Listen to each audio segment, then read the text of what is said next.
जब टूटने लगे हौसले तो यह याद रखना, बिना मेहनत के हासिल तक तो ताज नहीं होते। ढूंढ लेना अंधेरा में ही मंजिल अपनी, क्योंकि जुगनू कभी रोशनी के मोहताज नहीं होते। तो जय हिंद दोस्तों, Sandeep tricky math special YouTube channel में आप सभी का स्वागत है। आज मैं केमिस्ट्री का प्रैक्टिस सेट नंबर 7 लेकर आ चुके हैं। इससे पहले प्रैक्टिस सेट नंबर 1 से लेकर 6 तक नहीं देखे होंगे तो बिहार फॉरेस्टर 2020 केमिस्ट्री नामक प्लेलिस्ट बना रखे हैं, वहां से जाकर आप सारी वीडियो देख सकते हैं। इस वीडियो में भी हम केमिस्ट्री का टॉप 20 क्वेश्चन देखने वाले हैं, जो कि आपके एग्जाम के लिए बेहद ही इंपॉर्टेंट है। तो इस वीडियो को अंत तक देखिएगा बिना स्किप किए हुए, और आप अंत में कमेंट करके बताइएगा कि इस 20 प्रश्नों में से कितने का सही जवाब दे पाए हैं। तो चलते हैं प्रश्न की ओर। देखिए, इस वीडियो में हम 1 से 21 से लेकर 140 तक का प्रश्न देखने वाले हैं। तो देखिए, 1 से 21 नंबर प्रश्न है कि परमाणु भार का अंतर्राष्ट्रीय मानक है। ऑप्शन नंबर ए है हाइड्रोजन 1 H1 जिसे बोलते हैं, बी है N15, सी है O16 और डी है C12। तो इस प्रश्न का जो राइट आंसर हो जाएगा ऑप्शन नंबर डी हो जाएगा C12। नेक्स्ट प्रश्न देखते हैं। देखिए, प्रश्न है कि निम्नलिखित में से किसने आणविक सिद्धांत प्रतिपादन किया था। ऑप्शन नंबर ए है जॉन डाल्टन, बी है मैडम क्यूरी, सी है चैडविक और डी है फैराडे। तो इस प्रश्न का जो राइट आंसर होगा ऑप्शन नंबर ए हो जाएगा जॉन डाल्टन। नेक्स्ट प्रश्न देखते हैं। प्रश्न है यहाँ पर कि किसी परमाणु के बाह्यतम कक्षा में कितने इलेक्ट्रॉन रह सकते हैं। ऑप्शन नंबर ए है 10, बी है 8, सी है 6 और डी है 20। तो इस प्रश्न का जो राइट आंसर होगा ऑप्शन नंबर 8 हो जाएगा, अधिकतम 8 रह सकते हैं। नेक्स्ट प्रश्न देखते हैं। 124 नंबर प्रश्न है कि सोडियम परमाणु में कोर इलेक्ट्रॉन की संख्या है। ऑप्शन नंबर ए है 9, बी है 8, सी है 11 और डी है 10। तो इसका जो राइट आंसर है ऑप्शन नंबर डी हो जाएगा 10। देखिए, कोर जो इलेक्ट्रॉन है, आपको बता दें कि सोडियम का जो परमाणु संख्या होता है वो 11 होता है। तो पहले राउंड में क्या होता है, KLMN होता है। के पहले कक्षा में 2 इलेक्ट्रॉन रहता है, दूसरे कक्षा में 8 इलेक्ट्रॉन, तीसरे कक्षा में 18 इलेक्ट्रॉन। तो यहाँ पर देखिए, हमें 11 तक जाना है। तो पहले कक्षा में 2 इलेक्ट्रॉन भर गया, दूसरे कक्षा में 8 इलेक्ट्रॉन भर गया, और 1 इलेक्ट्रॉन है, यही धातु और अधातु निर्धारित करता है। तो ये कोर इलेक्ट्रॉन है, तो 2 ये हो गया और 8 ये हो गया, 2 और 8 मिलकर 10। तो कोर इलेक्ट्रॉन की संख्या कितना हो गया, 10। मैं आशा करता हूँ कि समझ में आ गया होगा। अगला प्रश्न देखते हैं। प्रश्न है कि परमाणु द्रव्यमान किन मौलिक कणों पर निर्भर करता है। ऑप्शन नंबर ए है इलेक्ट्रॉन और प्रोटॉन, बी है इलेक्ट्रॉन और न्यूट्रॉन, सी है न्यूट्रॉन और प्रोटॉन, डी है प्रोटॉन, इलेक्ट्रॉन एवं न्यूट्रॉन। तो इसका जो राइट आंसर होगा ऑप्शन नंबर सी हो जाएगा। देखिए, परमाणु का जो नाभिक होता है, नाभिक में न्यूट्रॉन और प्रोटॉन रहता है, यही उसका परमाणु द्रव्यमान होता है। तो ये इसका मौलिक कण है न्यूट्रॉन और प्रोटॉन। नेक्स्ट प्रश्न देखते हैं। प्रश्न है यहाँ पर कि अनिश्चितता के सिद्धांत का प्रतिपादन किया। ऑप्शन नंबर ए है हाइजेनबर्ग, बी है पाउली, सी है रदरफोर्ड और डी है ट्रेविलेन्स। तो इसका जो राइट आंसर हो जाएगा ऑप्शन नंबर ए हो जाएगा हाइजेनबर्ग। नेक्स्ट प्रश्न देखते हैं। प्रश्न है यहाँ पर 127 नंबर की नाभिक की खोज रदरफोर्ड ने किन कणों की सहायता से की। ऑप्शन नंबर ए है गामा कण, बी है बीटा कण, सी है एक्स कण और डी है एक अल्फा कण। तो इसका जो राइट आंसर हो जाएगा ऑप्शन नंबर डी हो जाएगा अल्फा कण।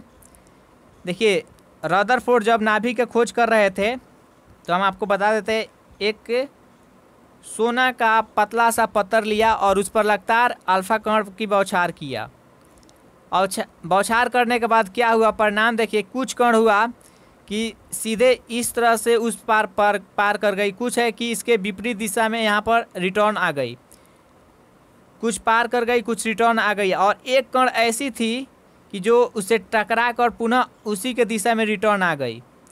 तो जो किरण उसी दिशा में रिटर्न आ गई तो वहीं उसके नाभिक जिस जगह पर टकराई थी वहीं उसका नाभिक हुआ। इस प्रकार से रदरफोर्ड ने नाभिक का खोज किया था अल्फा कण के द्वारा। नेक्स्ट प्रश्न देखते हैं। प्रश्न है यहाँ पर कि किसी तत्व के रासायनिक प्रकृति निर्भर करता है। ऑप्शन नंबर ए है इलेक्ट्रॉन पर, बी है न्यूट्रॉन पर, सी है संयोजी इलेक्ट्रॉन पर और डी है प्रोटॉन पर। तो किसी तत्व को जो रासायनिक प्रकृति होता है वो निर्भर करता है इलेक्ट्रॉन पर। कैसे? क्योंकि किसी भी तत्व का जब इलेक्ट्रॉनिक विन्यास करेंगे और उसके बाहरी कक्षा में जो इलेक्ट्रॉन बचता है तो अगर वो इलेक्ट्रॉन को त्याग देता है तो वह धनात्मक हो जाएगा, और इलेक्ट्रॉन वो ग्रहण करता है तो ऋणात्मक हो जाएगा। तो ये सब कुछ निर्भर करता है इलेक्ट्रॉन पर। तो इसका राइट आंसर हो जाएगा ऑप्शन नंबर ए। अगला प्रश्न देखते हैं।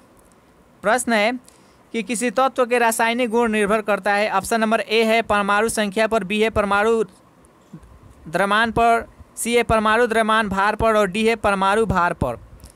तो इसका जो राइट आंसर हो जाएगा ऑप्शन नंबर ए हो जाएगा, परमाणु संख्या पर उस तत्व के रासायनिक गुण निर्भर करता है। 130 नंबर प्रश्न है कि निम्नलिखित में से किसे विभाजित नहीं किया जा सकता है। ऑप्शन नंबर ए है धन आयन, बी है परमाणु, सी है नाभिक और डी है फोटोन। तो आपको बता दें इसका जो राइट आंसर हो जाएगा ऑप्शन नंबर डी है। फोटोन को हम उससे छोटा विभाजित नहीं कर सकते, अखंड है। तो इसका राइट आंसर है ऑप्शन नंबर डी। अगला प्रश्न देखते हैं। देखिए प्रश्न है कि रेडियो सक्रियता की खोज सर्वप्रथम किस वैज्ञानिक ने की। ऑप्शन नंबर ए है हेनरी बेक्सवेरल, बी है आयरीन क्यूरी, सी है मैडम क्यूरी और डी है नॉन ऑफ दिस। तो इस प्रश्न का जो राइट आंसर हो जाएगा ऑप्शन नंबर यहाँ पर ए हो जाएगा हेनरी बेकुरल। इसका जो राइट आंसर होगा option number A Henry Becquerel.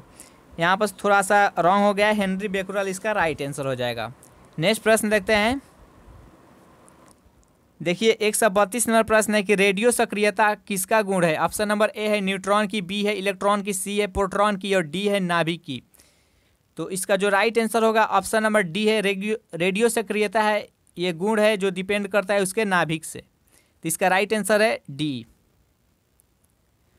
133 number प्रश्न है कि रेडियो सक्रियता की इकाई क्या है। ऑप्शन नंबर ए है फर्मी, बी है क्यूरी, सी है कैंडेला और डी है नॉन ऑफ दिस। तो इस प्रश्न का जो राइट आंसर होगा ऑप्शन नंबर बी हो जाएगा। रेडियो सक्रियता का जो इकाई है वो क्यूरी है। अगला प्रश्न है। देखिए प्रश्न है कि अल्फा और बीटा किरणों की खोज किसने की थी। ऑप्शन नंबर ए है बिलार्ड, बी है डाल्टन, सी है फैराडे और डी है रदरफोर्ड। तो इस प्रश्न का जो राइट आंसर होगा ऑप्शन नंबर डी होगा, रदरफोर्ड। यहाँ पर प्रश्न है 135 नंबर कि एक्स किरणों की खोज किसने की थी। ऑप्शन नंबर ए है फैराडे, बी है न्यूटन, सी है रदरफोर्ड और डी है नॉन ऑफ दिस। इसका राइट आंसर हो जाएगा option number A Faraday. Next प्रश्न देखते हैं। प्रश्न है यहाँ पर कि गामा किरणें की खोज किसने की थी। ऑप्शन नंबर ए है रदरफोर्ड, बी है फैराडे, सी है चैडविक और डी है नॉन ऑफ दिस। तो इसका जो राइट आंसर होगा रदरफोर्ड। 137 नंबर प्रश्न देखते हैं। देखिए प्रश्न है कि निम्नलिखित में से किसके उत्सर्जन से समभारी का निर्भर होता है। ऑप्शन नंबर ए है एक्स किरण, बी है गामा किरण, सी है बीटा किरण और डी है अल्फा किरण। तो इसका जो राइट आंसर है ऑप्शन नंबर सी हो जाएगा, बीटा किरण। उसके बाद 138 नंबर प्रश्न है कि निम्नलिखित में से किसमें ऋणात्मक आवेश होती है। ऑप्शन नंबर ए है अल्फा किरण, बी है गामा किरण, सी है एक्स किरण और डी है बीटा किरण। तो हम आपको बता दें कि यहाँ पर इसका जो राइट आंसर हो जाएगा ऑप्शन नंबर डी हो जाएगा, बीटा किरण है जो कि ऋणात्मक है, अल्फा किरण एक्स किरण दोनों धनात्मक है और गामा किरण उदासीन है। ये ध्यान में रखिएगा। नेक्स्ट प्रश्न देखते हैं और बता दें गामा किरण की भेदन क्षमता सबसे अधिक होती है। 139 नंबर प्रश्न है कि बीटा किरणें किस प्रकार का आवेश वहन करती है। ऑप्शन नंबर ए है धनात्मक, ऋणात्मक, बी है धनात्मक, सी है शून्य आवेश और डी है इनमें से कोई। तो आपको बता दें कि ये बीटा किरण ऋणात्मक होती है तो ये ऋणात्मक आवेश का वहन करती है। नेक्स्ट प्रश्न देखते हैं। प्रश्न है यहाँ पर 140 नंबर के, निम्नलिखित में से किस किरण की आयतन क्षमता सबसे कम है? ऑप्शन नंबर ए है अल्फा किरण, बी है बीटा किरण, सी है गामा किरण और डी है इनमें से कोई नहीं। तो इसका जो राइट आंसर है ऑप्शन नंबर सी है, गामा किरण की आयतन क्षमता सबसे कम है। तो ये 20 महत्वपूर्ण प्रश्न लिए थे, इसमें हम अधिकतर जो प्रश्न लिए हैं वो तत्व से लिए हैं, एक्स और किरणें से लिए हैं। और आप लगातार इस चैनल से जुड़े रहिए। मैं कहते हैं कि एग्ज़ाम आते आते एक भी प्रश्न आपको ऐसा नहीं लगेगा एग्ज़ाम में जो आपको नहीं पता हो। तो सभी प्रश्न आप सॉल्व कर पाइएगा। लगातार इस चैनल से जुड़े रहिए। मैं पूरा सिलेबस के अनुसार पढ़ा रहे हैं इस चैनल पर बिहार फॉरेस्टर का।